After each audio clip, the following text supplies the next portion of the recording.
Isa sa mga dahilan kung bakit kami nagrereklamo at ayaw namin ng NCAP, katulad na lang nito mga road markings, katulad ng mga linya ng motorcycle lane, tignan nyo na, putol na, wala na, diba?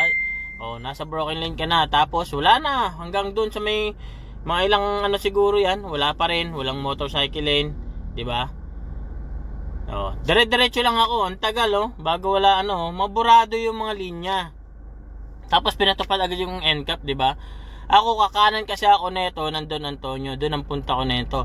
Komportable ako dito sa linya ko na kulay puti ito, di ba? Andun sa kanan yung buradong-burado na yung linya ng motorcycle lane, di ba?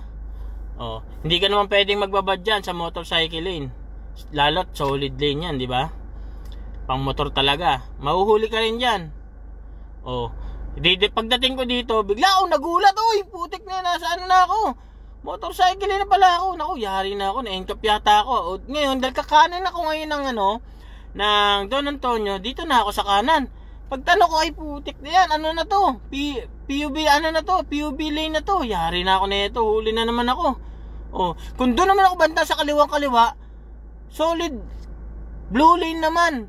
Kakanan ako dito. Ano yun? Huli ba ako nun? Di ba ang gulo? Oh, kaya kami nagrereklamo kasi marami pang kulang dito, tapos NCAP pa more.